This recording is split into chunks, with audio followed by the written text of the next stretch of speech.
Smart people dare to be different.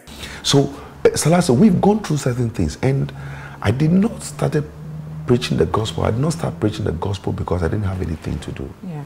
I'm a young man. I have a profession. Barbara has a profession. We have been exposed to life. We live in the UK. Not only did we become British citizens or got our stay there, we also had the privilege of working with many other international organizations. But I know I have a calling. Now, I might have my shortcomings. I might make mistakes in life. I might fall short of certain things. But there is one thing I can never lose sight of. Of course, I don't want to behave as if I'm an angel. Yeah.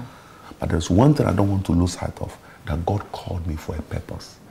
And because He lives, I can live also. You know, yesterday I was preaching in a very good friend of mine's church, and I sang a song that He raised me up so I can stand on mountains. He raised me up so to walk on stormy seas. I am strong because I'm on His shoulders. He raised me up to what I can be. He raised me up so I can stand on mountains.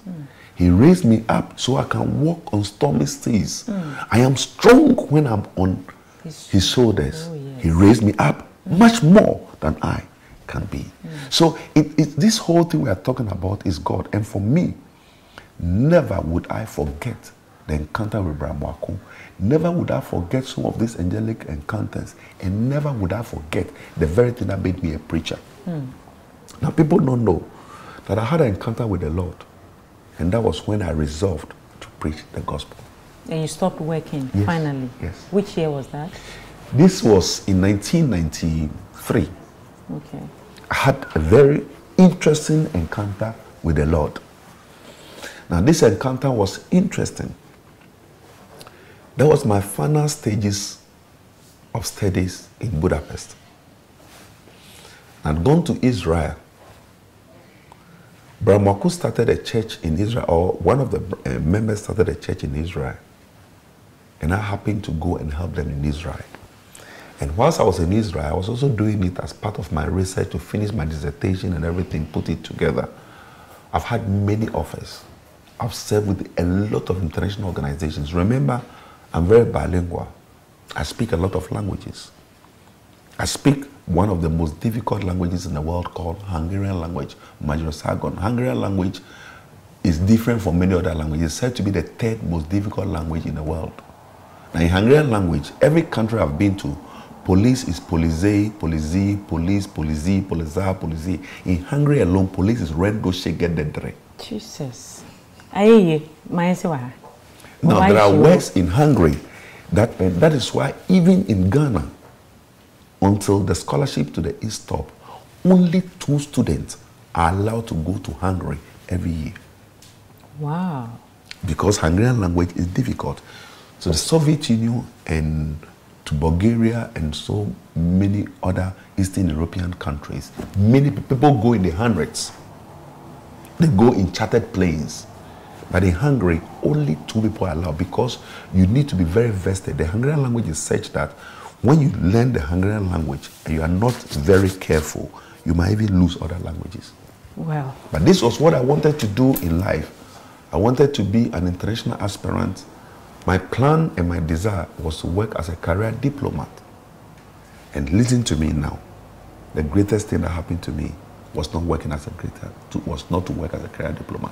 I do much more than career diplomat. I travel around the nations. I talk to people from all walks of life. I would have had limitation if I had just concentrated as a career diplomat. But today, the horizon is very open. And I go from place. But in this instant, I was lying in a place in Israel, in Tel Aviv, called Tel Giborim. Tel Giborim is a suburb in Tel Aviv, in Israel. Remember, people think more of Jerusalem, but Jerusalem has no airport. Jerusalem has only airstrip. The airport is in Tel Aviv. And that's why everybody go Ben Gurion Airport. That's why everybody go in Israel. So whilst I was staying there, I was staying with my good friend Francis and his wife Florence at that time. Florence was working with the United Nations and they had very good flats there in Tel Jiborin.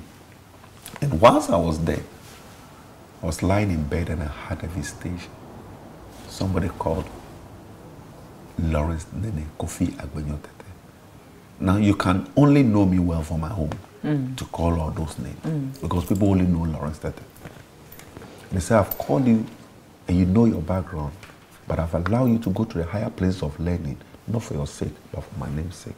That if you can go to preach the gospel, I'll put my tenacity in you, I'll put my energy in you, I'll put my ability in you. You speak with boldness and confidence, and people will be healed and cured of any disease. Go preach the gospel. Ooh. Now, when this gentleman finished speaking to me... In a dream? No. In a trance? It was not trance. I was virtually, my eyes are open. I thought I was dreaming later. In fact, when he finished... You mean your eyes were open like that? I thought I saw this man and who could this man have been? He called me by my name here. I got up, I went to the urinal, I urinated, I did some crazy things. I came out and it was 4:15 in the afternoon, October 2nd. Which year? 1993. Okay. Now, when this thing happened, it's like, how could it have been? Barbara and I had just gotten married. We thought we had so many aspirations and everything was going to work out. And then I got up. I went back into the room. I locked the door. I locked the windows. I made sure, how could this have been? I was not dreaming. I keep wiping my face. I mean, what has just happened to me? Now, if you know me very well, you know that I'm not somebody who is a coward.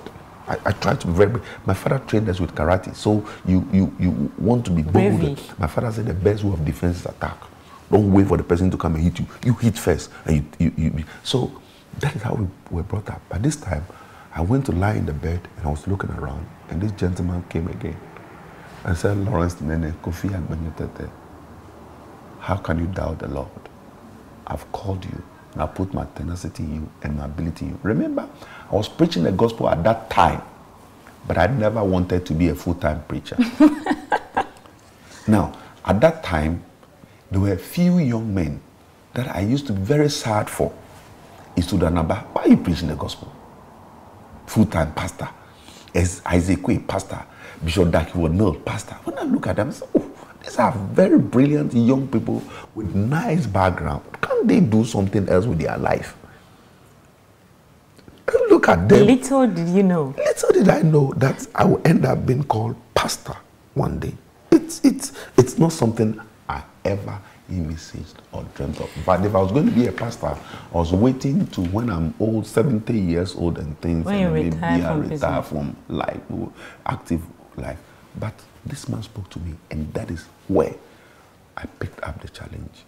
Now, at that time, I was already preaching. I was preaching in schools, I was preaching in colleges, I was laying hands on people, people were getting healed, but I still didn't see myself as a minister who was in full-time ministry. I didn't see that as a vocation that I was going to turn full-time. So it was when I came back from Israel that everything changed. Smart people.